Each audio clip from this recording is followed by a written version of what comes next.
I am a mom who, that is my biggest claim to fame. I don't have degrees on my wall, and if I did, they would be replaced by the pictures of my kids. I truly have a heart for Missouri and Southwest in particular. And my story is a little bit different, where I have a son with special needs and was pretty involved in the school because of him. And Common Core was rolling out and didn't think a thing of it. I mean, standards change all the time, and so it wasn't that big of a concern for me. But I started to have teachers come to me, and then parents come to me, and then school board members come to me, and when it happens in 3s or 4s, you're like, okay, maybe I should start paying attention. And so what happened was my husband was like, well, you probably should look into it. And so my kids were younger at the time. This was about 12 years ago. And so you do what a mom does, and you put the kids to bed, and you stay up all night researching and trying to figure things out. And the most dangerous thing, I would say, for anybody who knows a woman who's going to protect her kids, there's nothing like a woman and a laptop when it comes to trying to protect her kids. Talk about Project Veritas. I think it started with a woman. So I stayed up all night researching, and my husband came up the next morning. I was still up, and he said, so what do you think? And I said, it's troubling. And so we started to engage a little bit with parents, and the level of fear in our school board, in the teachers. I mean, when I went back to the teachers and said, okay, I've looked into this. Let's go to the school board. And they said, we are scared of losing our jobs. So I was like, well, that's weird. I mean, for somebody who's pretty engaged politically, always voted, tried to be informed, that was a little shocking, because you go and you do your due diligence and you vote for school board members and elected officials, and then you assume that somebody will say something if there's a real concern. You assume that there'll be a community-wide meeting or something of the sort, and that is just not the case. And so when the teachers said what they said, I was like, well, I have nothing to lose. I'm just a mom, right? I'm just a mom. I can go and talk to the school board. And so when I engaged with the school board, their fear level was almost identical to the teachers. Look, if we say anything against the Department of Ed, we will lose our accreditation and our funding. We cannot afford to rock the boat. And it was like, okay, this is crazy. And so that started a summer of, we had a great vacation planned, but that was out the window. And I went door to door that summer trying to get support from my school district to just pass a resolution alerting the state legislators about the concern within the education community about what was going on with some of these standards. And so it wasn't adversarial at all. It was just like, hey, would you sign this petition supporting our school board and passing a resolution to alert the state legislature? And what came of that was an absolute firestorm across the state. So you started finding other moms who were concerned, other school board members, teachers, and so we were able to pass legislation that was supposed to get us out of the Common Core state standards. In fact, I was on the English writing standards for K through 5, and that was an eye-opening experience. And Stacy Shore was on that, I think, for 6th to 12th grade as well, and a lot of the other parents were involved, and teachers, these same teachers and parents that had concerns about what was going on. We all got together through that piece of legislation and tried to develop our own standards. Well, that was not respected, and that went out the window. And so I never really quit. That changed my life, the course of my life. Running for state office and to see the same level of fear in almost every sector, I mean, that was what was stunning. It's like, oh wow, I have been here before, except for now it's your sheriffs, it's your police, it's still the teachers, It's everybody, small business owners. Let's talk about COVID really ratcheted that up. And so it's like somebody has got to just start saying, I mean, who wants this kind of tyranny? Raise your hand if you want this kind of tyranny. But what is the problem? Like, why can't we get out from under it, right? And it's almost like we're not even safe having conversations because we're pitted against ourselves.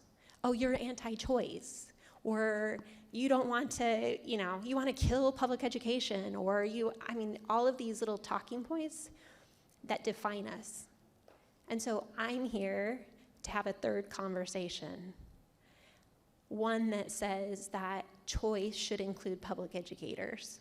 Choice should include parents at the local level. We are still paying tax dollars, and we want to get out from under the oppressive federal Department of Education and our state Department of Education that facilitates model curriculum that drives an assessment that our teachers don't even get to see. How insane is that? And then on the backside, to have our schools put out there that we're failing. It's like, okay, you're given an autopsy at the end of the year with that assessment. It does the teacher no good. She can't see, it's not a true representation of the growth of that one student. But if she doesn't do her best to try to hit whatever benchmark that looks like within a test that's proprietary and can't be seen, she'll lose her job. And so I have sponsored a piece of legislation. It's SB 85 that came from 12 years of conversation with school districts and parents and engaged citizens that would essentially say that school districts, if we're talking choice, I refuse to abandon the public sector to choice. Why is it that we have charters, we have all of these other modalities of education, but in the expanse, they're held to different criteria of assessments and compliance. And so SB 85 essentially just levels the playing field that says we are going to bring public school up to the level of charters, or, to me, in my mind, I think they should look like a private school. My kids went to an independent school in Joplin, Thomas Jefferson, the best educational experience I ever had, or I ever saw implemented. And the biggest question in my mind was, why can't public education look like this? Where the fifth graders mentored the kindergarten kids, they had a buddy, they read, it was so immersive and so community driven, but there was no level of fear. There's not the fear. And so SB 85 was born out of those experiences where I just am kind of inserting myself into the conversation of, while we're talking about choice, we cannot turn our backs on these kids that potentially will never have choice. I don't know about you, but I live in a rural area. I love my school. They're doing good things. They could do better things if they didn't feel like they had to comply with a list of mandates that they have no choice. So a community, if we're talking about community-driven local education, Missouri, they say, is a local education state. Ask a teacher how local they think education is. Ask a school board member how local education is. Okay? So that's my story and background, and that's why I'm here, is, again, just to insert myself. I am not anti-choice. I just think that public schools are left out of that conversation. And so I'm going to bring up Dr. Mary Byrne and Gail Griswold and Stacy Shore. Well, thank you, panelists. Jeremy, why don't you start and introduce yourself and let us know what your background is. Okay, I'm Jeremy Cross. I taught public school at Springfield for 13 years. I just recently got out, and so that's kind of my background. I taught on the north side of town for half the time, and then I taught on the south side of town at Cherokee, just right down the road. So I've seen both worlds, and it's really weird because in Springfield, it is night and day difference between the north side and the south side. I'm not telling you something that if you live here you don't know. The schools are way different, and I got to see that firsthand. So I kind of have that both worlds perspective. So that's my background. Hi, I'm Gail Griswold from the Camdenton School Board, the president. I spoke to many of you last time, so thank you for coming back and furthering the conversation here with an extended panel, but thank you for having me back. Hi, my name is Stacy Shore. I was one of the original Common Core, Missouri Moms Against Common Core. So like Jill said, that's how we met and became friends 12 years ago. We knew something was terribly wrong with what was happening to our kids, and we became determined to figure it out. We traveled the state of Missouri. I spoke to over 150 towns, superintendents, teachers, became very immersed in our state and learning, and still in the activism lane today from what we've learned. And just grateful that the conversation is still going because a lot of things need to change.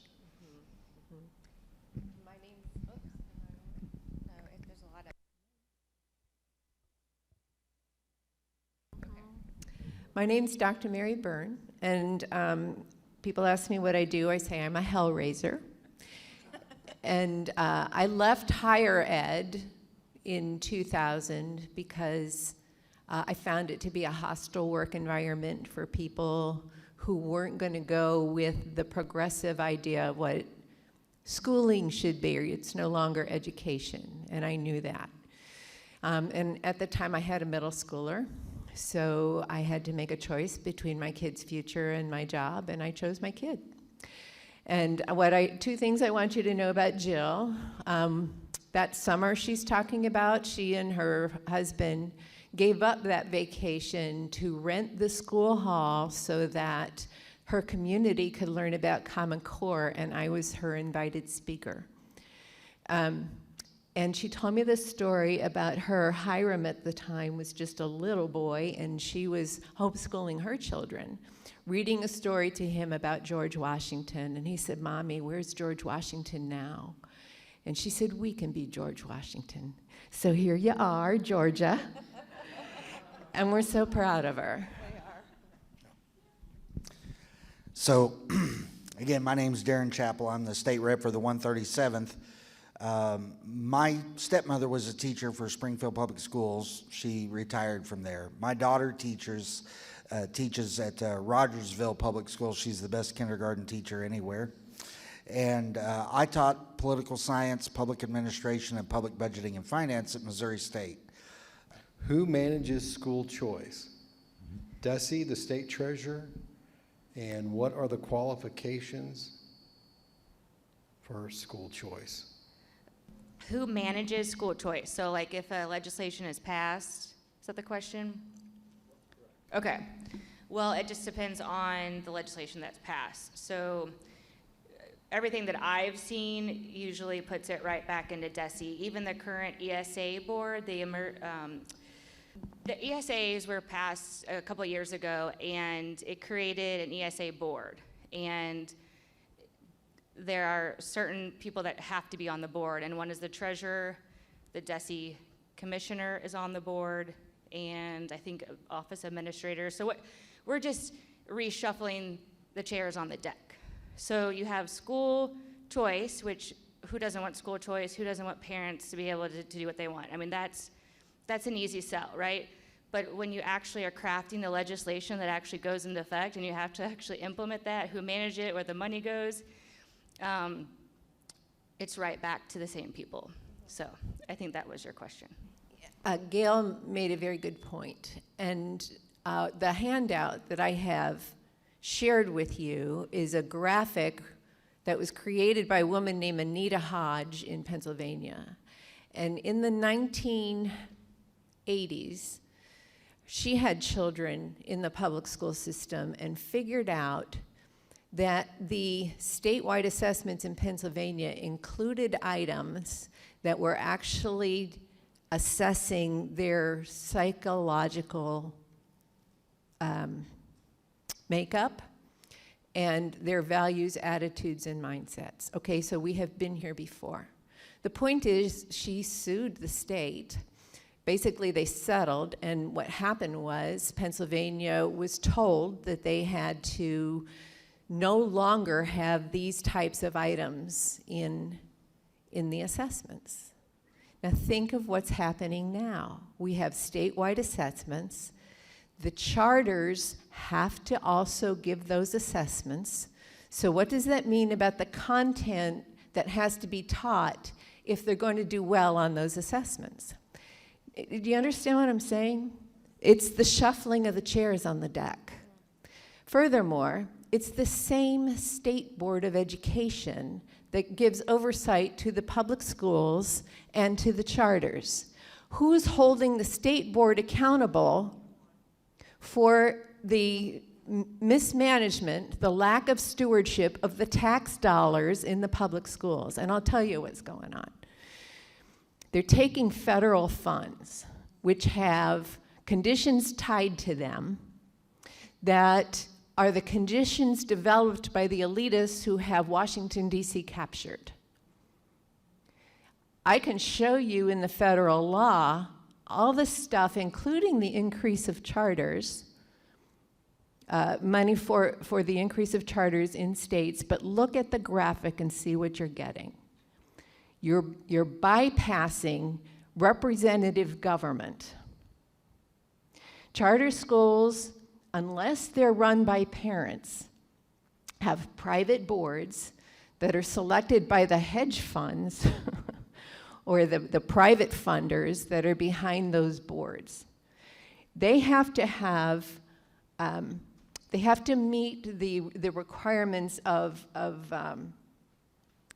non-discriminatory entrance. But after these students are entered, they have their own discipline policies. Why aren't public schools, there's a PR campaign out there saying that charters are public schools, but charters don't have to submit to the MSEP review process. That's what Jill's bill does. It levels the playing field between charters and public schools, saying if public schools choose not to submit to the MSEP review process, give them the freedom to do that. You want to talk about freedom? Give school boards the freedom to be reviewed by their own set of standards. That's what this says. Instead, and I've done deep research on this, I don't mean to keep talking, but I'm going to tell you a very dark secret. Instead, the Missouri School Improvement Plan standards are actually linked to material coming from the CDC. I can show you the language that shows the linkage from the CDC. These were not state-developed standards. This is why globalism, coming from Washington, D.C., is being incorporated in our school districts, is because the districts are being evaluated by those standards. You understand? You can't run anywhere. And even if your charter schools do not have to submit to these MSEP standards, they still have to submit to the same statewide assessment.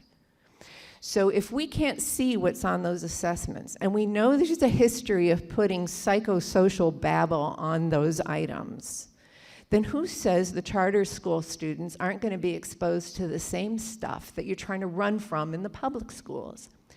Our challenge is to get the legislator, are you listening, legislators? To challenge the state board for mismanagement of funds, because in 30 years you have not improved the reading or math performance of students in the state of Missouri.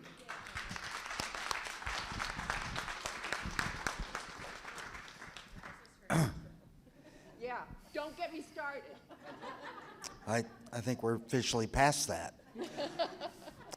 So the senator and I, after last month's meeting, which was more contentious than I think anybody really wanted it to be, and for whatever part I played in that, I apologize. But I think it's important for us to speak clearly so that we understand where we are. I believe no child should be held captive to a bad educational system simply because of their zip code. I believe state funding should provide for the education for our children because the Constitution says so. I also believe that it is not a choice if one side of the equation is handcuffed by the Department of Education and DESE to such a degree that allowing the floodgates to be opened would only permit individuals to move their children to another district or to another option without allowing public schools to be able to actually compete by not being held down by MSIP 6. Frankly, it's like asking someone to compete in a race but requiring them to carry an anchor at the same time. So I am 100% in favor of liberty. I'm 100% in favor of local control. I don't believe it gets any more local than mom and dad deciding where and how their children are going to be educated. But if we're truly going to have choice, and if we're truly going to have competition between the educational options, then our public schools have to be disconnected from the wokeism, the DEI, the national governmental mandates that hold them in place and compel them to not be able to educate our children. Frankly, it is my goal, just my personal goal. I don't speak for the House. I certainly don't speak for any of the reps or senators here. But it is my goal to find enough money in the budget that we could, I'm not saying we will, but we could tell DESE, we have enough money here at home. You're not allowed to take money from the federal government anymore. And that funding is going to be redirected to our local school districts where the people are in control over who is in those positions and what policies are going to be implemented and how our children are going to be educated. And frankly, I'm not going to quit until we have that accomplished, at least the opportunity to do so. So when you look at, I just want to give you a little bit of encouragement, because when everybody was talking about the elections and everything, how there was going to be a red wave, what we didn't see was the typical red wave that we wanted to see at the national level. But if you look at school board turnovers, you guys, there was a red wave. And I want to remind you, and I don't know if you understand the historical context of this, and it was truly profound when I learned it. The Republican Party was the one who fought for public education freedom. It is in our platform to get rid of the Department of Ed. It is also in our platform to do choice, but you cannot unhinge one from the other. And so that is where we're standing here in the gap to say, you guys, this is not often talked about and it's not popular, but do you think the Department of Ed cares where your kid goes to school so long as they're in charge of curriculum and assessments? No. And I have not seen it modeled anywhere across the nation with the choice movement currently. And again, it's easy and comfortable to say, you know, they're not choice. No, I am. That's why we're standing in the gap. So I just wanted to give you that encouragement. There was the 1993 Outstanding Schools Act that was brought in by the Democrat governor, and there was a House rep who put his name on a lawsuit, and he's actually from my district, so I've had the absolute pleasure of getting to know him. His name is T. Mark Elliott. You can look up the lawsuit. And they knew, the Republicans knew, that the 1993 Outstanding Schools Act, which started to implement MSIP, would be the absolute bludgeon of public education. And they took it to court and tried to fight it. That's the Republican Party. And so I just think we don't have that institutional knowledge to say, what are we doing? And what does this look like? And people, I say this all the time, people are fleeing from something, not to something. Fix it all. Fix it all. So, going to the Capitol for the last 12 years, I can tell you in returning to petition, to talk about school choice, everything gets redefined, you see. Like when we were fighting Common Core, what's super discouraging are the same lobbyists that walk the halls and browbeat us, the moms, about Common Core, and they pushed it and they drove it. They're the same ones sitting in our lawmaker's office right now writing the new school choice bills. So that's where you guys need to understand, when you hear the word choice, no, we're for choice, but they're for something different. We're for getting DESE out of the way of public education. So when you have lawmakers that say, well, I'm for choice, but you read their bills like we read them, how many times do they use the word the department? The department, the department, the department. They're not removing the Department of Education from public ed. They're endowing them with more and more and more power and more money. This week in the Senate, your Republicans, except for 2, passed a bill that will increase potentially the fiscal note, almost $300 million, they think. That just gives DESE more power, but they all come and say, and Jill did not vote for that, but they all say, well, we want DESE out of public ed. But every single bill that they're voting for does not show us that. So if they really want a true solution, Senator Carter's bill, SB 89, is reflective of, is that right? 85, sorry. It's really reflective of someone who is a grassroots person, who has invested the time and attention to learn and to understand what true choice really looks like. So I would say if you listen and you watch a bill, watch hers. Now, I will also tell you this, because but what was very disheartening is in the Senate Education Committee, she had a beautiful, pure bill. If you read it now, for the Senate Education Chairman to send it exec out, he subbed it, and guess what he put in her bill? Thank you. So I wasn't gonna go there, but I'm gonna go there because you started it. This is what happened. This happened to me when I testified in a hearing and called out a lobbyist by their name because they had written in their own charter school board association into the bill. It wasn't even the actual charter commission of the state. It was an NGO in the open enrollment plan by Koenig, okay? This is your school choice bill. When you ask who's controlling, who's in charge, we got NGOs in there now. The Missouri Public School. So I called her out. She was sitting in the front row with the other plastics. And I get a call a week later from somebody in my family. A lobbyist that works with that lobbyist called my family to complain about me. That's what they do. They try to get your family.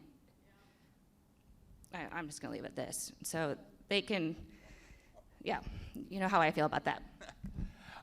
I'm the least of all these speakers up here. They are far more educated on this specific bill. All I have is observation and what I've observed over my years from coming up through public school. I was a public school kid, went to Willard through going through college and going through education and being a teacher, is that the left has a monopoly on education. This is no shocker to you. They don't want true diversity, which is diversity of thought. They want cosmetic diversity. They want us all to look different and be different shades of brown, mainly brown, not white. They don't like that very much. I'm just gonna be honest with you. But they don't want true diversity. They don't want the schools to be an open marketplace of ideas. And that's something that I've always championed. I don't want our schools to be like far right. I don't want them to be far left either. I want them to be an open marketplace of ideas where we can share different opinions and we can still like each other at the end of the day. And I've always tried to model that for my students. It's not like that though. The adults running the schools do not want diversity of thought. They do not want someone like me who leans conservative. I am conservative. But they don't want my ideas or thoughts brought to the table. And so I got to sit through the best day of my teaching career was actually at a diversity meeting that went worldwide. Well, not worldwide, but United States wide at least. I had Sean Hannity's producer text me asking if I'd like to give an interview that night. I had Chris Rufo text me. I got his number in my phone saying, holy cow, what happened? We heard something what happened. You were involved. What happened? And what happened was Springfield Public Schools had this crazy diversity. I mean, the nuttiest thing you've ever heard in your life. Someone on our staff recorded it. I still don't know who that saint was, but they recorded it word for word and I knew this because when I finally did see the Fox News article, I'm not a big Fox News fan, by the way, but because I'm real conservative. But when I read their report, and Springfield Public Schools said this was all made up. No, it was word for word what was said in that meeting. So somebody had a transcript, and somebody got that transcript or that audio recording to Fox News, because that report, I was there in that meeting, that happened word for word. Now, Springfield still denies that any of that was said. It was all true. And I don't like Fox News that much. Did I say that? Yeah. Okay. It was accurate, 100% accurate. My jaw dropped open, because I always hear about fake news. That was an accurate article. But I was there, and that meeting was insane, and wow, just wow, that opened my eyes. I was the one that stood up and caused some of the spark, but it needed to be said. And Springfield had its own renaissance, and I'm so thankful for our new school board members. Wow, you guys have changed everything. The tyranny of the left, yes, is over. And I was listening to the radio, I think it was either Monday night or Friday night on my way home from work, and our school board members were on there having a discussion, and it was an open marketplace of ideas.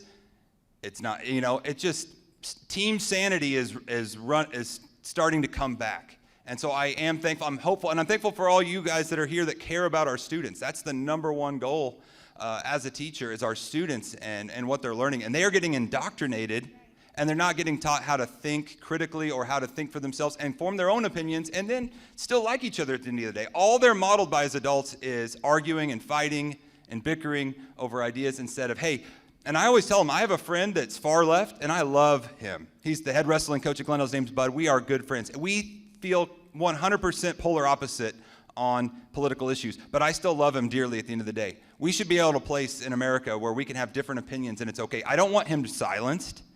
I want him represented, because he represents half of America.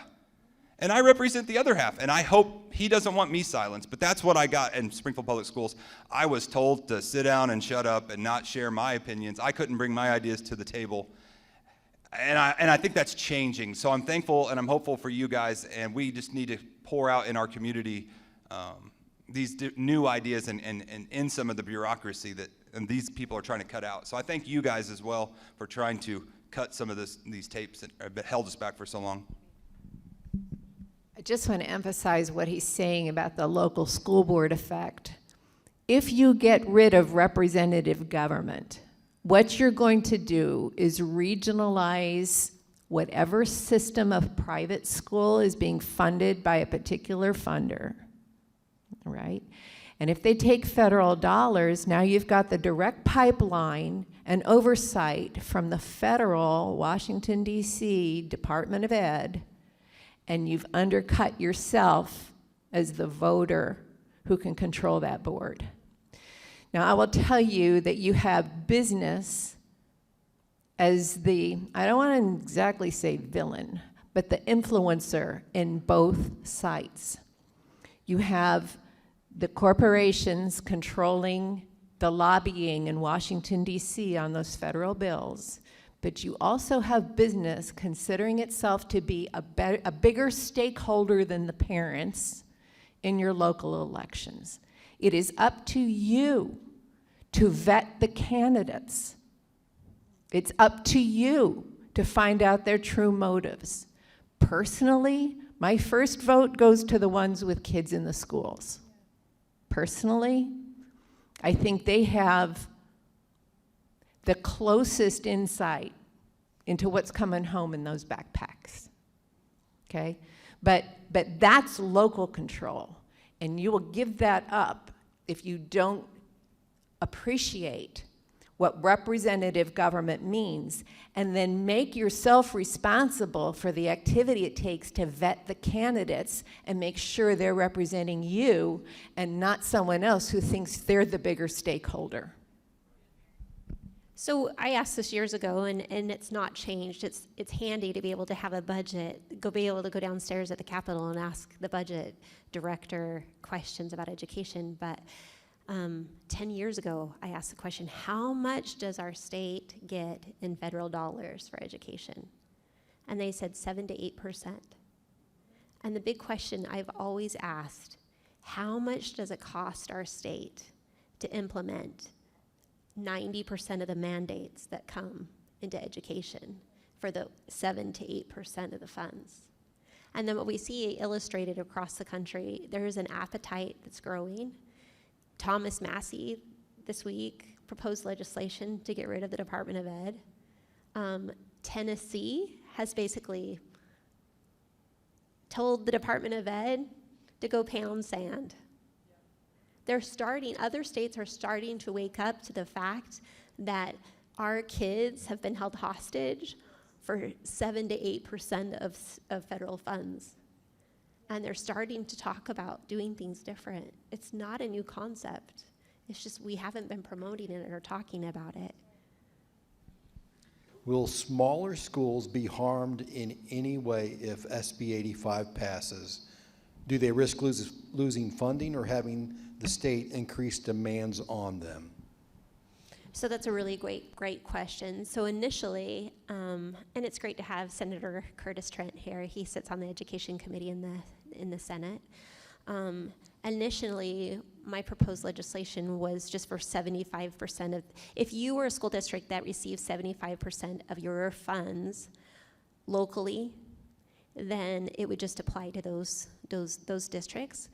Because honestly, I'm just trying to insert myself into this new kind of conversation, and I didn't know what kind of an appetite I would receive from either side.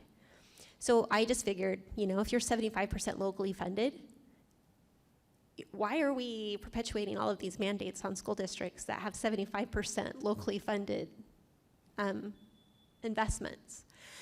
But the biggest question, and my inbox blew up, I got texts on my phone, and we got phone calls in the office, is from school boards across the state asking, how can we reach that threshold of 75%?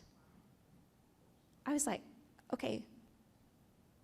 These are from school board members and school districts that have been silent about all of these mandates because they have not seen a way out. And now they're seeing a little bit of glimmer of hope, and they want to know how they can get out. And so I proposed a Senate committee substitute that made it to where all school districts could participate. Really, no school will be penalized. It is just opening things up to where they have the same flexibility and latitude as charter schools. And we're looking at the assessment piece as well, so that they're not held liable or accountable for a test that's really an autopsy at the end of the year that has nothing to do with growth model for students. Federal dollars are appropriated by Congress to supplement, not supplant, your local and state funding. Do you hear what I'm saying? You will only be cutting supplemental programs when you get rid of the feds. And I have looked at the reading and math data since 1965 when Title I was first put in place.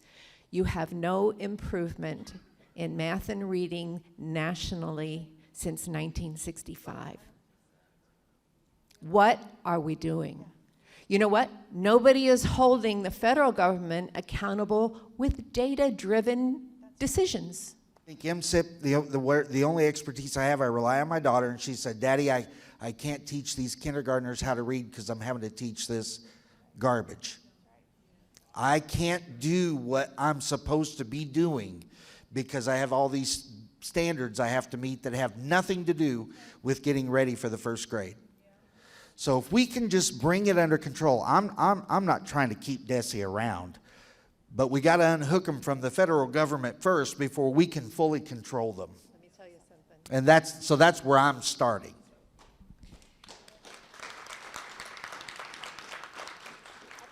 We have been doing this for 10 years.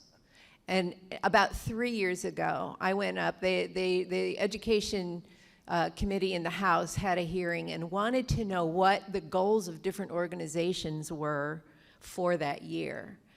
And one of the reports I gave them was a report from a watchdog. I can't even remember the name right now. But Missouri was given an F for being among the least transparent states for the budgets in the country. And let me tell you why that works for them, and worked for just about every other state in the country. Common Core came into this state because the Obama administration, under the guise of American Recovery Reinvestment Act after that recession, funneled money directly to the governors, who funneled the money directly to the superintendents, and the legislature never saw the money, and that's illegal.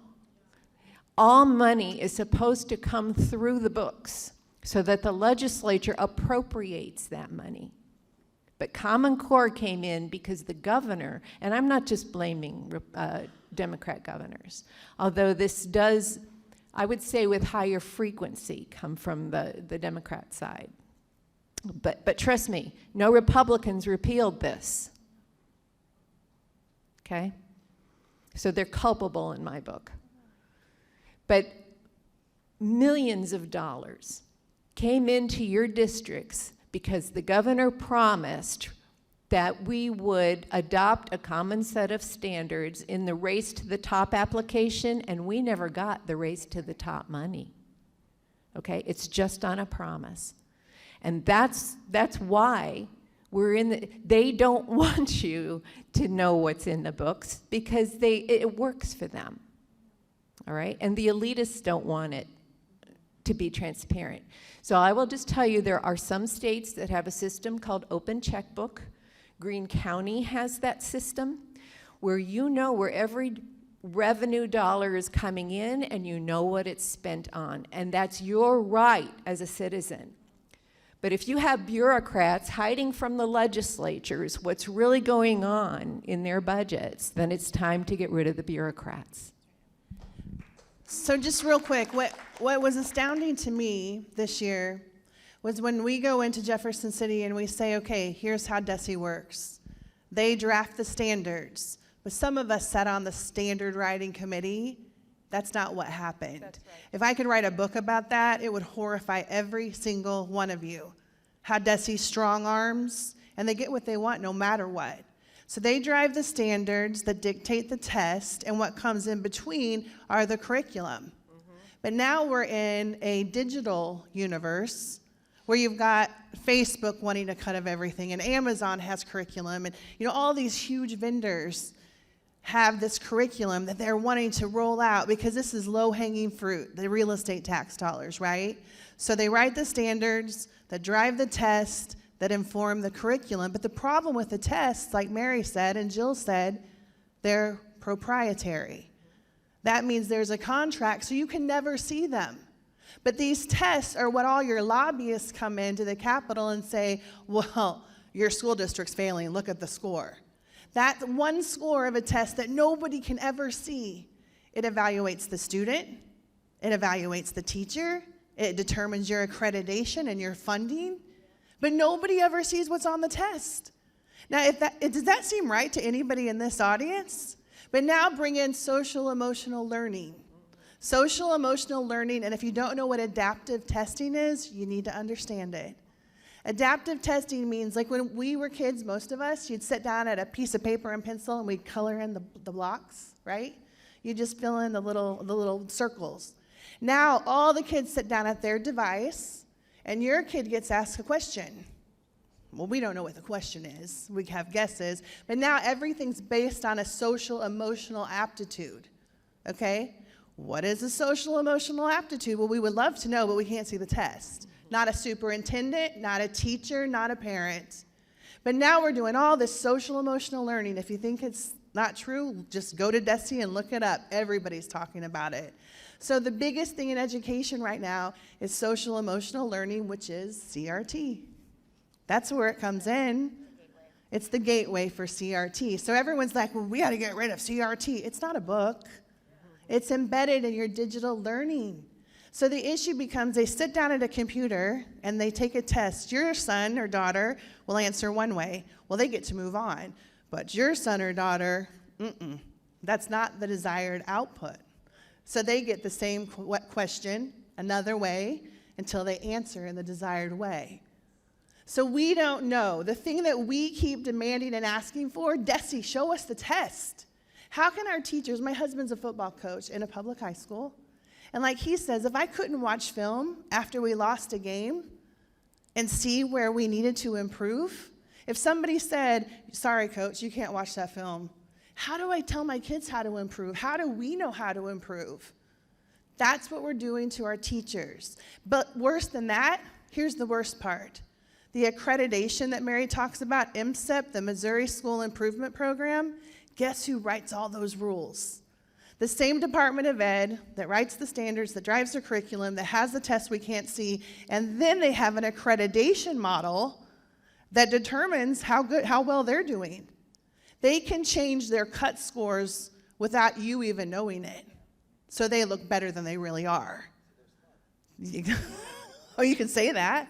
But here's the problem. It is, like Gail said, the fox guarding the hen house. And we, just like I sat down with a senator last week and I said, look, you're going to write your legislation. You're going to push it out the door. You think it's great. But DESE's going to do whatever they want because I have never seen any one of you hold them accountable. That's right. SB is 89? 85. 85. I'm sorry. You think I know it. It does that. So for the first time, so if you want to hold your reps and senators accountable, when you see a bill go through and you see how many times the word the department is used, that isn't reigning in DESE. Just know that. I just want to follow up on the testing. So we're one of the few states that actually has a state that has its own proprietary assessment. It might be one of the only states that has a proprietary assessment. Most states, you can use different types of testing, like nationally normed or different types. And so the State Board of Education made its own test, and the cut score is kind of how they move the goalposts up and down. Okay, so this year we're gonna put, English, if you get these scores, you're proficient. Doesn't matter if you're on grade level. So proficient and on grade level are completely two different things. So when you see lobbyists out there like parroting, oh, they're not proficient. Show Me Institute every day is talking about how bad all your schools are and how proficient scores are so low. Well, Ladue is one of the most well-funded, highest performing schools, and they're 65% proficient.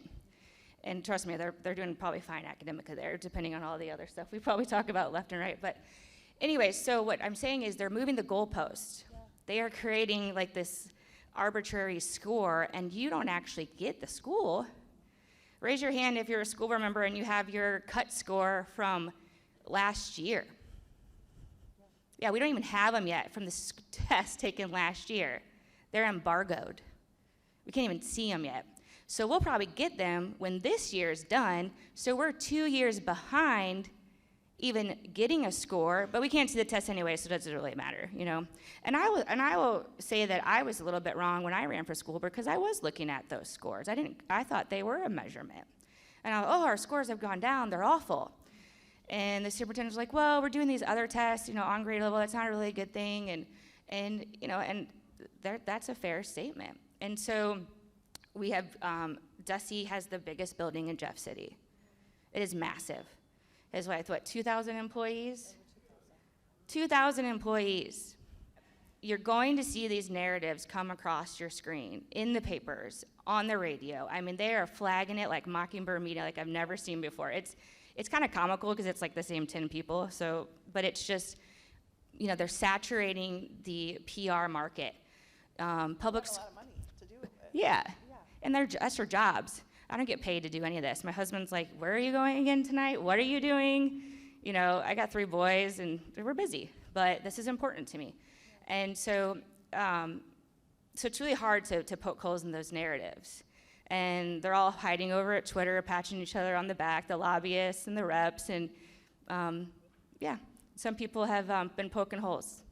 You're not gonna sit over there and pat each other on the back anymore.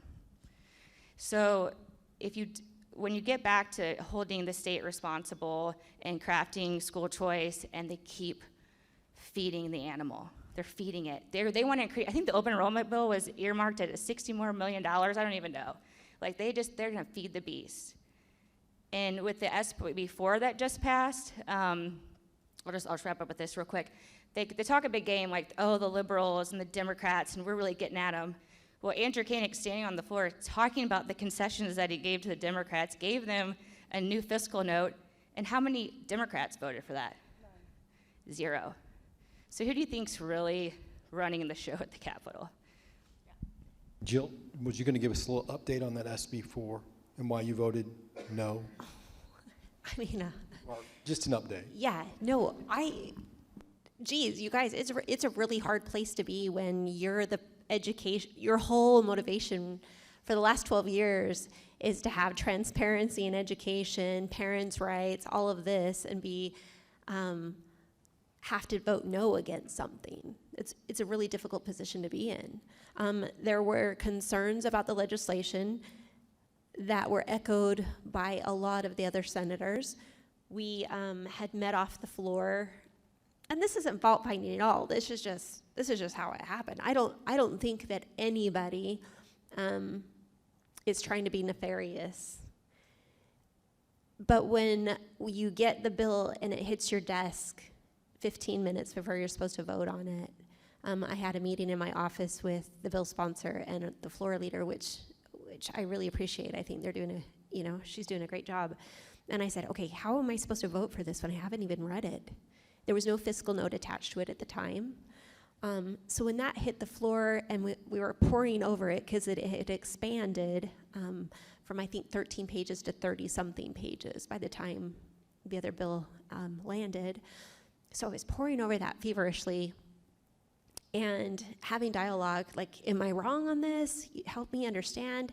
Reached out to a copyright lawyer from DESE that I know, and that's all he does. Will you please read the language on this copyright? Proprietary haunts me. I understand an assessment that's proprietary, that's used to bludgeon our schools. So when you say there's transparency, except for where it's proprietary, okay, wait a minute. This really isn't going to do much for our teachers or for parents. And so when you have that pause and that concern, and then you look at the language, some of the CRT language and whatever. Anyway, there was just too much and it hit the floor too fast, in my opinion. There was debate off the floor with a vast majority of the Republican caucus, and then they closed discussion on the bill. And then when I looked at the fiscal note, it was over $200 million going to the Department of Ed. So again, it's just, my hope is that the House will pick it up and it will become something that when it comes back, I will be its biggest champion. But there was too much pause for me to be able to vote for it at that time. So if nothing else, we're not being intentional. So it's really hard to be in the conversations and say, let's rein in the Department of Ed. Everybody agrees, everybody in the legislature, nobody likes DESE, but we just are gonna give them $200 million. So. Yeah, so that's my question. How could it have been an accident? It's $200 million. And what was the intention for? How did that get written in? So it wasn't there before and then it was there? Well, so there was some talk Or about grew? the foundation formula was added. Again, that was something that I didn't feel like really benefited the bill at all. I mean, it's a transparency bill. Why are we messing with the foundation formula? The bill sponsor agreed with me. But it is a little bit the bill sponsor's not here to talk about, so I don't want to. I'm just telling you why I chose to vote no on it. Oh, are you talking about what Darren's talking about? It might sound like an oxymoron, but higher ed is really anti-intellectual. It is. And the thing I wanted to say, though, in this business of choice, is if your child, regardless of setting, is given a personal device, and you open the software and look and see it's Common Core aligned, It doesn't matter what the state standards say. It doesn't matter that DESE has a public relations campaign that says, oh, we don't have Common Core, we have the Missouri Learning Standards. Look at the software. And parochial schools will give the children textbooks that say Common Core aligned. If you are trying to escape a bad system because of the content being taught in schools, you better check what texts they're buying for the kids, because parochial schools are just as prone to this. That's the danger. And that's the danger. If you have educational savings accounts or vouchers, you're just swapping the money stream. You're not getting your kids a better education, and that's our point. Nobody's against parent authority over education, but they're kidding you. They're tricking you. It's a Trojan horse if you think there is an escape route. You have to confront where this is coming from, and I will tell you where it's coming from. The Association for Supervision and Curriculum Development is an American organization. It's headquartered here, but it's a global organization. And they have a program that they are disseminating with CDC to merge mental health with education. You got it? That's where social emotional learning is coming from. The Every Student Succeed Act, the last revision of the Elementary and Secondary Education Act, says you no longer have to consider academic achievement as your priority in schools. You can pick another indicator. You know what that is? Social emotional learning. Do you know what mental health and education together means? Psychological shaping. I have other words for it, but somebody's recording this, and she says she'll say it for me. No, it's PSYOPs. It's PSYOPs. And it is embedded in MSEP. When you see the words social or emotional or well-being in particular, you know where that term came from? The Rockefeller Foundation. And they're big into transcendental meditation. And that's why you see it in the schools. This mindfulness, you'll get it through software programs. But it's all part of this mental health merging with education, and that's why you're not seeing academics anymore, because the law says you don't have to. I think just really quickly, I mean, I look at Mary and Jill, and there are a handful of us that have been doing this for 12 years. And we are treated very poorly when we walk into the Capitol because they don't want to see us coming. No. I would love to tell you that we were wrong about anything that we said was coming 12 years ago. The problem, we have a lot of credibility with people like you because we were right, and it was even worse than we could have predicted.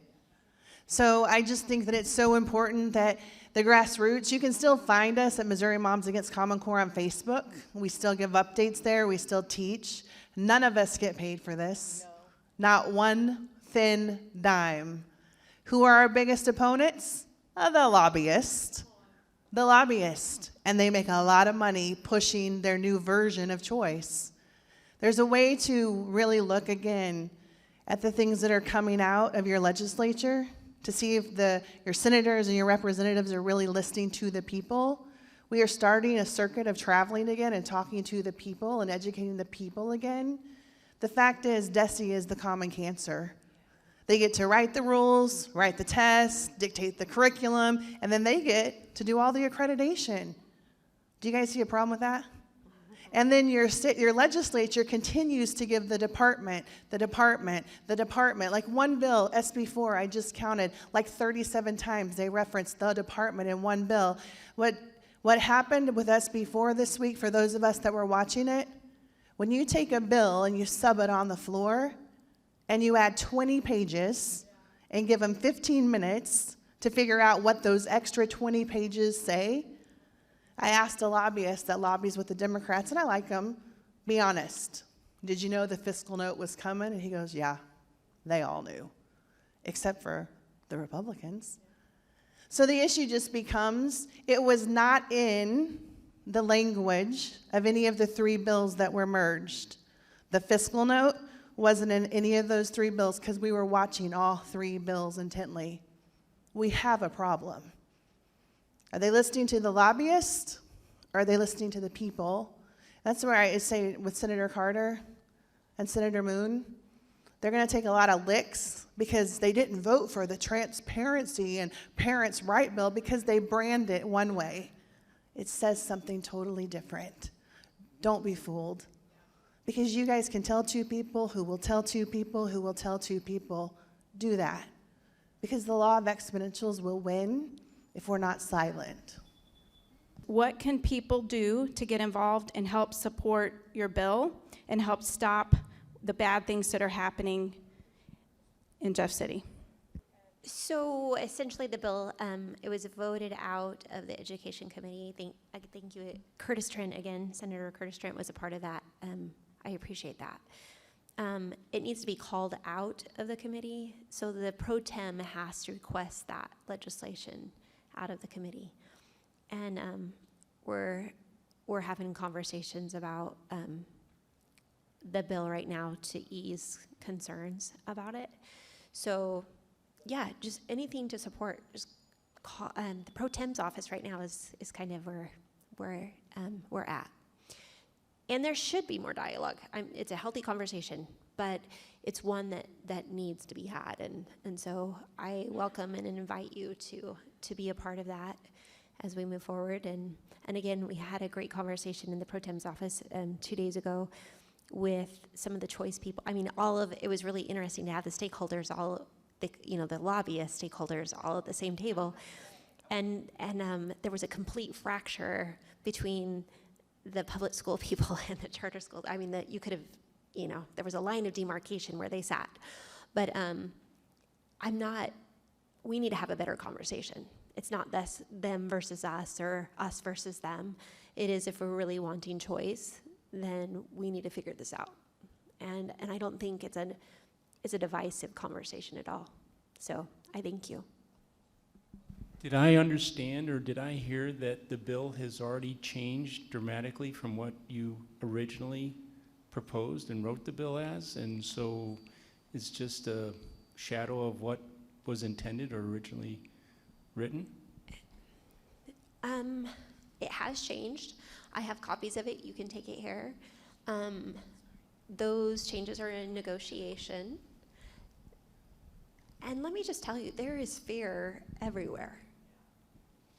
And so, again, I just spoke to those concerned and said, other states are looking to do this. I don't think this is a big deal. Again, looking at the budget, I commend Representative Chappell for, I cannot speak to how excited I was to have him come into my office and have those conversations. I guess I'm just holding the line in the sand saying, I can't turn my back on these kids. So I have a son with special needs. He will never probably go to a charter. And I'm not doing it just for him, but charters will not be everywhere. And I have yet to see a state that has done education choice without the Department of Ed controlling everything. And so what we're doing essentially, or what we potentially will do in Missouri, I'm on a statewide call with a lot of senators from across the country in a lot of states that have choice in their state. And now what they're telling us is not, we talk about all kinds of things, but what they're saying is we are now going to the mat trying to roll back the Department of Ed from creeping into parochial schools, homeschools, charter schools, and continued public ed. So my pause and reservation is, if we don't do this well, we're spreading the disease or the cancer, not curing it. And again, it's great and a trite little phrase to say anti-choice. That is, nothing could be further from the truth. So just being more engaged and understanding where we're at, I think, is a healthy conversation. Education, you want to be an educated consumer, this is where this starts. Something I want to make clear is the reason, regardless of setting, things are going to be homogenous is because they want the kids' data in every setting. and they're going to try to co-opt homeschoolers too. Okay, so I guess my message is don't be fooled. Don't think there's a silver bullet. There is nothing out there but you. And yes, I'm convinced the Senate Pro Tem wants a statewide office, so he might be vulnerable to your phone calls. Well, just to go back to the gentleman's question, you know, to get things out of committee, you have to make negotiations with the committee, and that's super unfortunate. Yeah. Shane Scholler. I sponsored school choice legislation when I was in the legislature in 2006. It allowed the school board to be able to make school choice available. It allowed the students, it allowed the parents in the school district to be able to put it before the voters. But what I learned very quickly when I was there is you don't have a chance when you get to Jeff City, because here's what's happened. The NEA and MSTA have already went to the legislators in the rural districts, and they've already filled out the questionnaires. And I said then, I've said now, if we don't have a plan to be able to reach legislators when they plan to run, they file with the MEC, the first thing, and I want to ask what's being done to mobilize, to reach out to people that file for office, that file their committee, and say, we want to come to you, have a conversation, sit down, have coffee, and talk about education. Because I can tell you, when I was there in the legislature, and probably it's very much the same, it's a little bit better, I think, but you have the superintendents who very quickly let them know that they will use the bully pulpit of the superintendent to make sure they vote against school choice, so they feel threatened and intimidated, and they don't feel like they have anyone that has their back. And I can tell you, when I was there, no one had my back.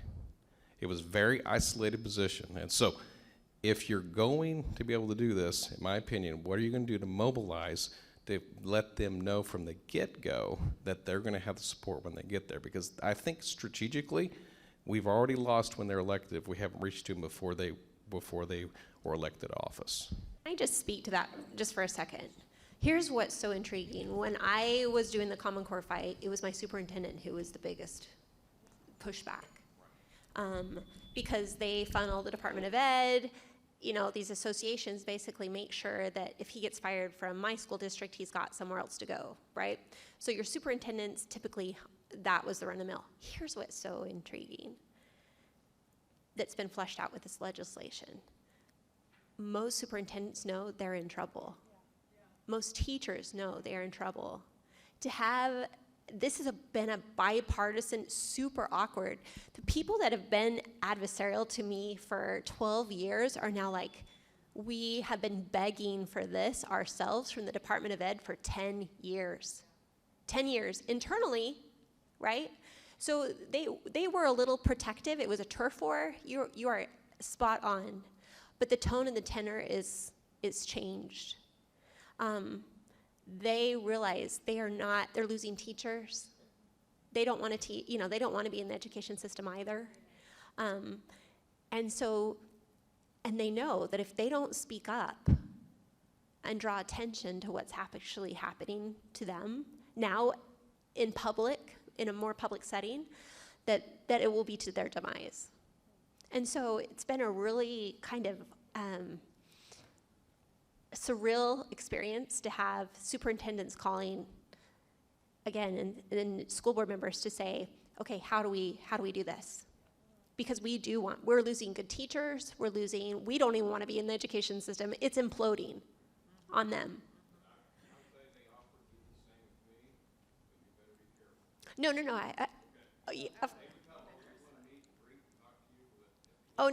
These are yeah. No, I appreciate it. One thing you should know, in the last 2 years, Missouri lost 4% of its student enrollment in public schools. The projection from the National Center for Education Statistics is in the next decade, it will lose 10% more. Missouri ranks in the lowest, the states who are going to lose the most students. There are 6 states, and Missouri's one of them.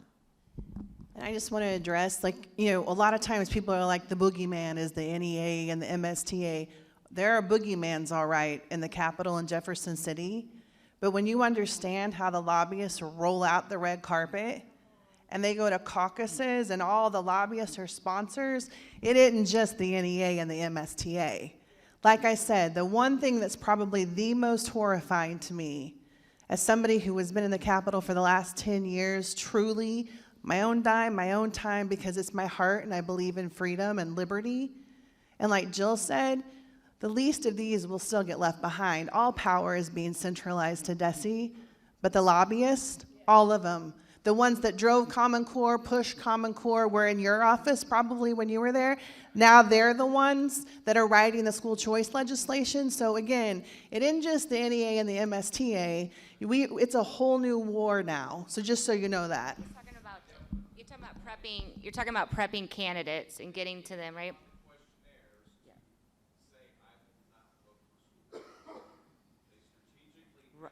Right.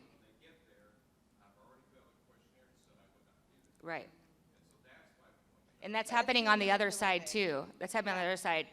If you don't say you aren't voting for school choice, you're not a conservative. That's right. Because they've manipulated. Because it's the conservative mafia. I don't know since when you had to be a conservative, like, I don't know. That's just a whole nother ballgame. I wanted to say something about, though, so you guys are in Springfield, and it's more metropolitan, like St. Louis and Kansas City. I'm in Camden. It's one of the bigger rural schools. We are very drastically different. So a lot of the horror stories or a lot of the talking points are against the big cities. There's over 500 schools in Missouri, so just don't forget about, I'm sorry, what did I say? Okay, sorry, I haven't had water, it's getting late. There's over 500 school districts, thank you, in Missouri, and they're crafting language for like 10 or 20 that they think are out of control. And so while that might be true, you're potentially could be hurting a lot of the smaller districts. Some of them are outperforming. There's some really small schools that are so small and they're so underfunded that they can only teach the basics. No, they can only teach the basics. They can't afford to teach all the other junk. I mean, the wealthy districts get to teach all the junk. And so anyways, and also in a lot of those school districts, the teachers unions don't have any power. Nobody endorses, no teachers union endorse my races one way or the other. A third of our teachers, not even our staff, are in the NEA. A third are in MSTA, and a third don't even opt in. And the only reason why any of them are in there, maybe except for 5, is for the liability insurance. That is the only reason why they're in there. And so in this big cities where they've funded and put money into the NEA and all this stuff, they're endorsing liberal candidates in the bigger city areas because they can get away with it. But nobody's going to endorse a candidate in my area from the NEA because they will be right away not voted for, like it's the kill of death. So what I'm saying is, yes, the teacher union's bad, right? Nationally bad. Stronger, we're not a big union state, so there's different states that have stronger union strongholds, and so they're going to control that more. Yeah, I mean, I know that they probably have some authority here or some influence, but I don't think it's as big as you think it is, or that we think it is, or that is stated in more Mockingbird media.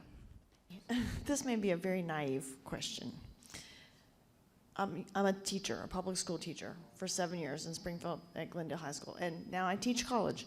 And I have college kids in my class who cannot calculate 4 times 1. I have college kids, lots of college kids in my college algebra classes who cannot do 2 times 0. I mean, I understand there's trouble. And I say to them, you guys, I'm sorry. They're like, I can't do math. No, it's not your fault. We gave you a calculator. We told you all the time. You know. But anyway, what is the metric? I already knew the MAP test didn't test anything that we wanted to evaluate. I already knew that. I helped turn in the questions back in the late 90s off the top of our heads for what the first test ought to be, the baseline test. But what is the metric? How can parents evaluate their school district and say, look, you're not teaching our kids what they want to know? Because I want to be able to say, look, our 76% of our kids in Ozark are not even up to proficient on the MAP test. But I know the MAP test really doesn't really tell anything. So what is it that we can use? Well, that would have been in Jill's bill. Right now, I would say nothing. Nothing. Yeah. Because you can't see the tests that they're giving. They're not releasing the scores of the tests they've administered. And by the way, this has happened before.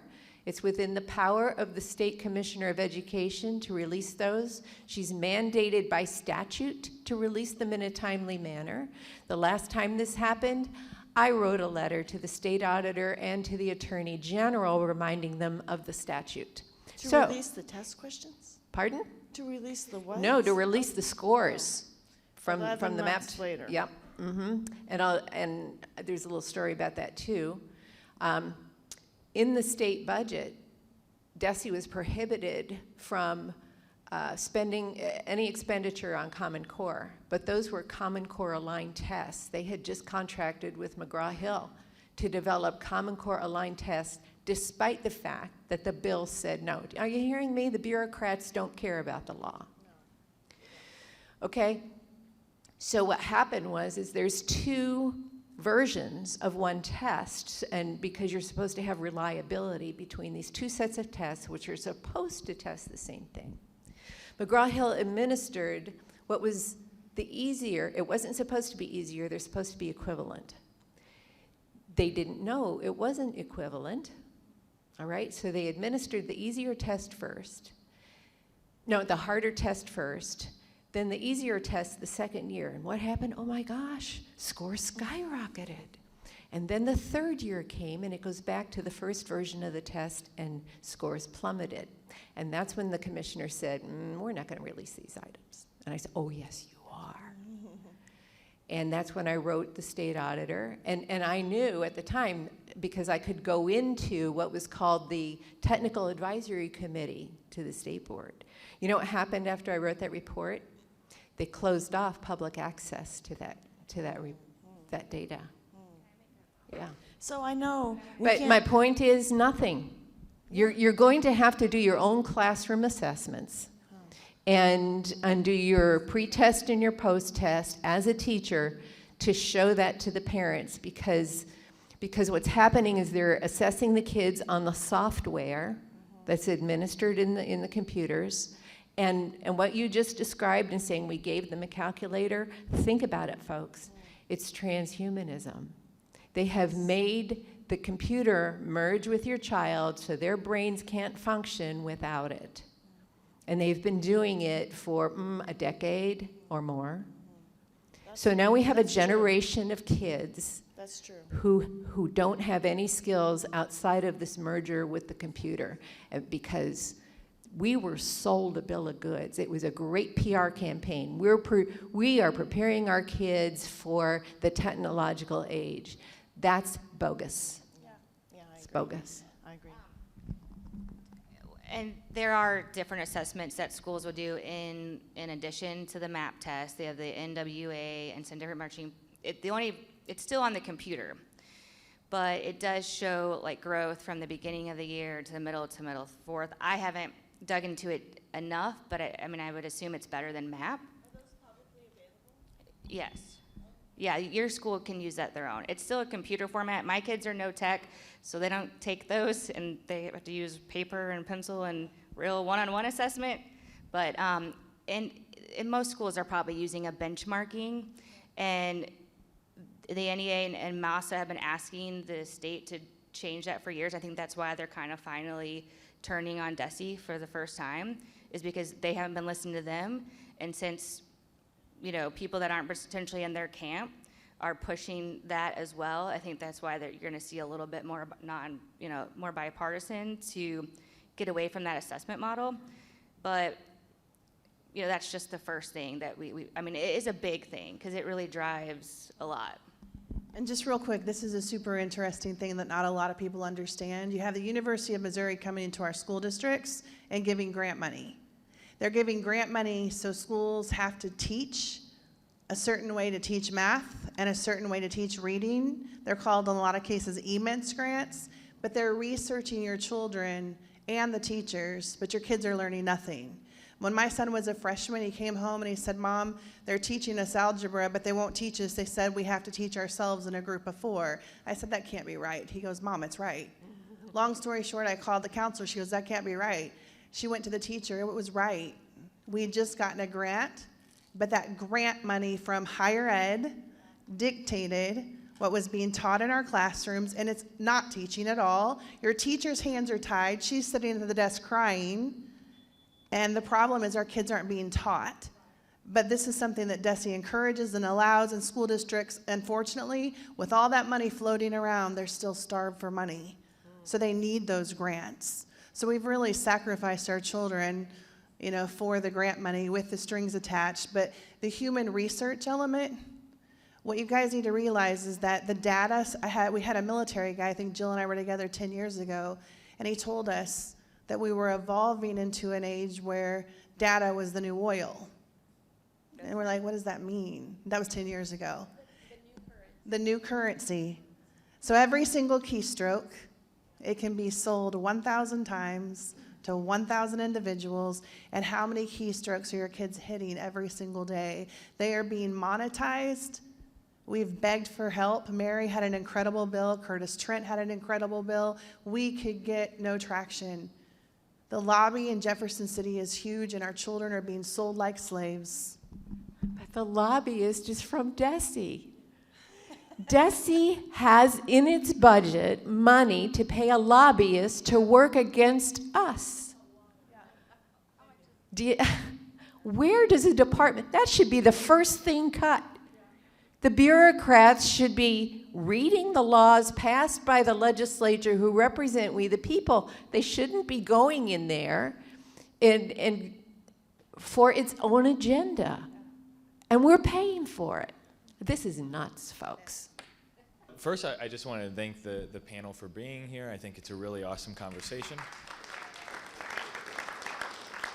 And I really like this discussion about creating an even playing field. When I had first gotten in the legislature, I introduced a piece of legislation that allowed local school districts to issue local school district teaching certificates so that they weren't something that had to have gone through an education department and DESE certification process.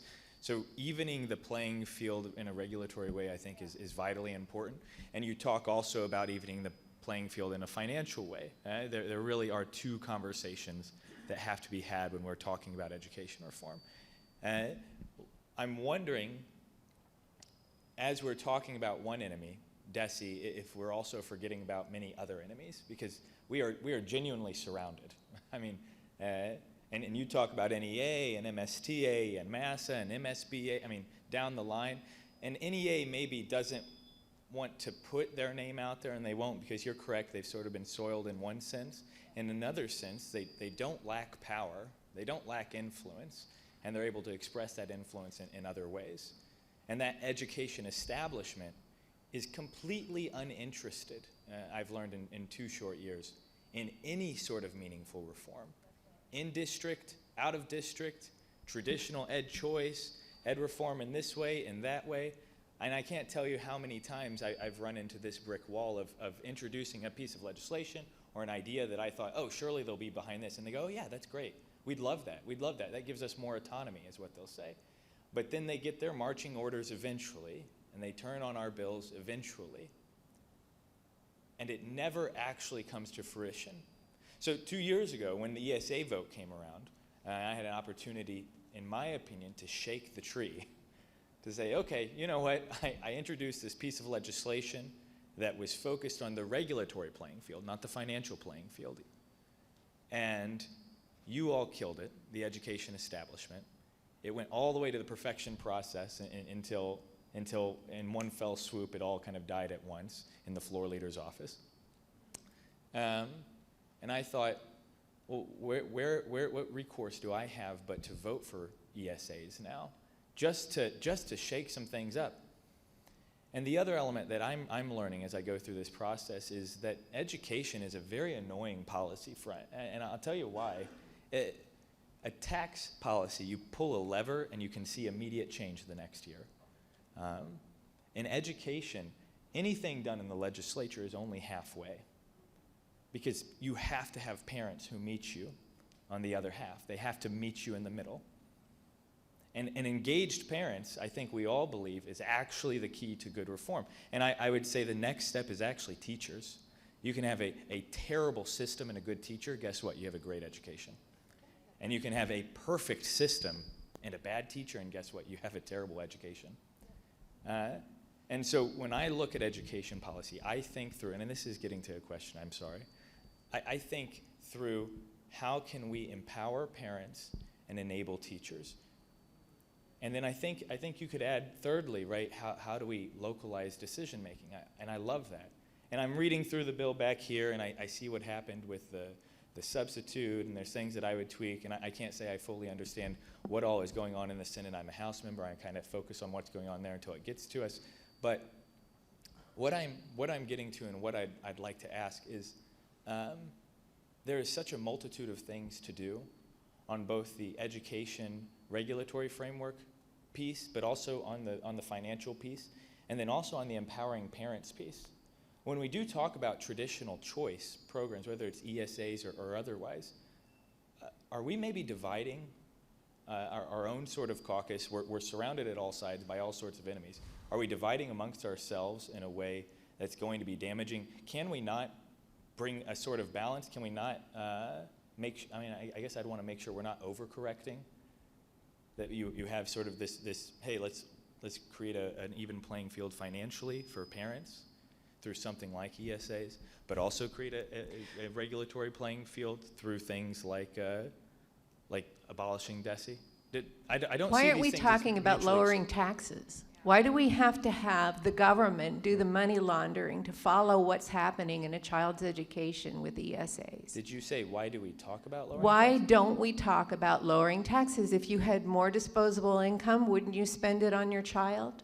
Why do we have to have a filter through the government to determine that this child's being educated? I don't think I've talked about not lowering taxes. My point is, when we're talking about education reform, if we really want local control, we will really empower the parents, we will give them back the income that they've earned, that the state is now taking from them.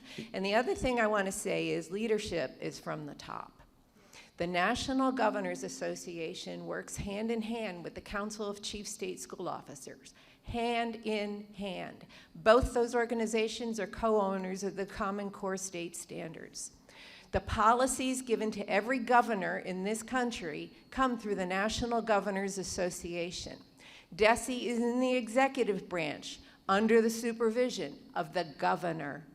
Yeah, I'm not The advocating governor for has to care. No, I'm saying, you want to know how we can get unity? You need an executive at the top who's going to care about this issue. Yeah, no, Because this one doesn't. Well, and I'm not saying how we get unity, because you're absolutely right. I mean, people say, why aren't we like Florida, Bishop? Well, if you bring Ron DeSantis to Missouri, we're like Florida. I mean, that's all that it is. It's not something more complicated. We can't just talk about changes among ourselves. We have to have the governor involved, and I'm telling you, there's influences above him that he is capitulating to rather than listening to the people of Missouri. So that's another office you can call and get some. You know when things started moving? Is when in Columbia School District, a busload of middle school students were taken to a drag queen show. That woke him up. Why did it take so long? I can tell you 2 years ago, there was a family here in Springfield that gave him the evidence that pornography was coming through the laptop in Springfield Public Schools. You know what happened? Nothing. Okay? It's when you're publicly embarrassed, and that's too high of a bar. People who are elected need to be more sensitive to their the people who elect them. As a matter of course, and that's not what happens once you get into that Capitol building. I understand what you're saying too. Just having the conversations of both, cutting regulatory and financial, but when you bring up ESAs, when I was here last time speaking, somebody in the group mentioned that the ESAs used Class Wallet. Well, I dug deep into the Class Wallet, and it's a digital wallet. And that's all blockchain and data mining. So we are using a current system for ESAs that use like potentially like Web3 blockchain technology, depending on how far I haven't been able to get super into it. But you're using a choice platform and putting these kids that want to maybe go to academy or maybe go to one that takes no state or federal money, won't even take milk money because they don't want the federal government in there. But they're using an ESA digital class wallet, and I'd say that's worse than the milk money. Yeah. So really having conversations and understanding what, like, get that contract with the treasurer. Go ask the treasurer what that contract's look and see the third-party data sellout mining that we just did for an ESA program that luckily is very small right now, and we want to expand it. Yeah. And so before we expand it, we really need to understand what we're already doing. Yeah. So, but as far as just legislators. I'm talking very generally, right? Yeah. In terms of concepts and principles, right. and the idea of, I mean, in terms of lowering taxes, we're always going to have a budget for education. The question is how that budget ought to be structured. And so, lower taxes, yeah, absolutely. I literally believe in like 2 things that the state government should be responsible for. It's education and infrastructure. Like nothing else would belong in the. Just real quick, I'm going to say this: engaging parents, the parents of the Springfield School Board. You guys you're electing or have elected a new school board. We did so in my school district, and the minute we flipped the board to reflect our values, we got our voice right back. We had a seat at the table in the front of the row. But until we were willing to engage, you know, to your point, yes, parents are super important, but you have something also in state law that if you guys could write a bill, the Missouri School Board Association is an NGO, and they force every newly elected school board member to come and sit and get indoctrinated at that should not be part of our state law. You should be able to choose to do that, but you shouldn't have to do that. And once you stop scaring school board members into believing they're going to get sued if you don't do it this way, but you give them the autonomy to really lead their communities the way they're elected to lead, then we're going to empower parents and communities again. So if you guys could write that law, that would be a really helpful law. Get MSBA out. Yeah, I would love that, because that's what we want to see, is get the NGOs out of the law, because they only stifle the voice of parents and real people. So I think that's a really big, important first step. I got 2 things. One thing is, you're talking in a bunch of acronyms. ESE, QPT, WXYZ, and there's some of us that don't know exactly what those things mean. And it would be good sometime, next time, or whatever, to just kind of explain what that means and the ramifications of those alphabetic letters. Well, we shouldn't have any of them. The other part of that is you have an army of people here that can be activated to do a lot of good things. What we need to know is, do you have a website? Do you have a platform on the internet that we can check on every week? Can we get on an email list that you'll send us out news from the front? Yeah. Your guys' front, telling us, here's what's going on. Do you have conference calls that we can listen in on? We don't have to all talk, but we can listen in on this stuff. I know you're, Jill, you're talking to some other people in different states, but could you start one statewide where concerned people, and we can talk to parents and say, hey, listen, here's the phone number, here's the code, get on the call at such and such a time every week, and you'll see what's going on. So we have jodygrace.com that we send a lot of information to, and she disseminates it, and she tries best to calm some of the voices up here, or maybe me, you know, but she writes very tactfully and gives you really step-by-step, I think, very informational, and not, it's jodygrace.com, and we can get that to, are you in the We the People group? I'm in every group. All right. And we can get Carrie or Angelique to get, and Jill's Facebook page, she keeps you updated. On Facebook, Missouri Moms, the Common Core, against Common Core. And we do have James Lindsay, a national person, and 2 other people coming to Jeff City on February 27th. They will get more into SEL, critical theory, which we think is, you know, we talk CRT, but critical theory crosses so many different subjects. And then Lisa Logan Also, similar like a Common Core mom that's done a lot of research. So anyways, that's February 27th, and we can get that information to you as well. And I would like to do Zooms and start getting people educated. The problem is that I have 3 businesses, I have 3 boys. Like, it is hard. We are fighting hard against the lobbyists up there on, I mean, we're exhausted. I mean, I'm, like, you know, Jill's been busting butt up there too. Like, we're tired. She's exhausted still. You know, you look great. You don't look exhausted, but so we will try our best. But knowing that you want to have those conversations and that information, just keep talking to the people, and we can hopefully have some conversations. And but yeah. I would say this: know the difference in between the lobbyists and us. We stand to gain nothing. And so I have a love-hate relationship with public education, I'm not gonna lie, because I feel like they have failed our kids. The superintendents we fought against, I mean, we fought against them and we could not stand what they were driving. They were driving the Common Core. My kids were failing. I had to become a homeschool mom, and that is not my thing. But I knew, I mean, I'm not that person, but you know, I was their best shot for a while. That's scary, okay? But that's what, when you're a mom, I have my own business. We have businesses. I'm super busy too. My husband looked at me, and I have his foreign exchange student and my son, and he's huge and he's always hungry, and he's like, what's for dinner? I'm like, I don't know. I gotta go. I mean, figure it out, because we feel passionately about this. So make sure you get your messaging from those of us that actually are in the fight for the right reasons. There's a lot of lobbyists. So when you see somebody commenting against us, pull it up and see who they work for. Because there's a difference between us and them. And I mean, it's really important, because I'll leave you with this thought. When we were first in the legislature, we were browbeat as the Missouri moms. And there was a guy on the budget committee named Mike Lair. And he kept telling everyone, they wear tinfoil hats, they see black helicopters, you know, and it was so funny to marginalize, make fun of, and try to take our voices away. And he actually line itemed in the budget of the Missouri, in the House, $8 for high-density tinfoil.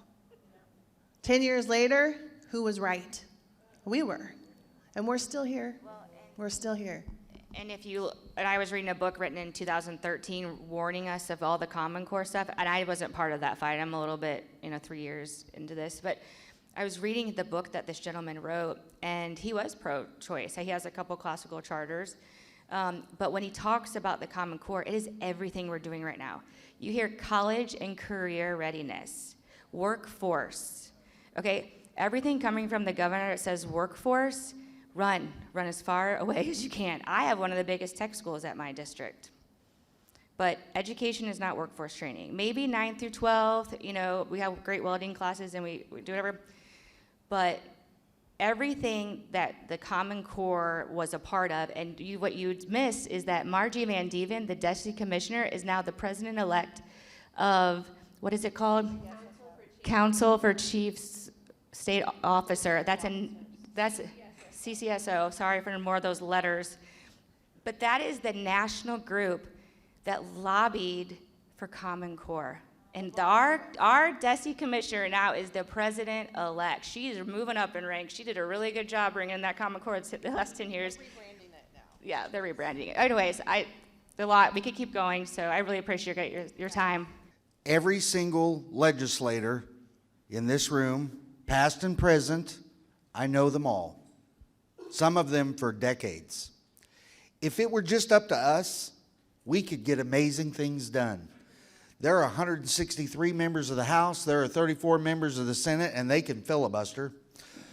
You want to really help us be able to write good legislation? Send us more conservatives. Oh, for crying out loud, we've had a Republican majority for 20 years.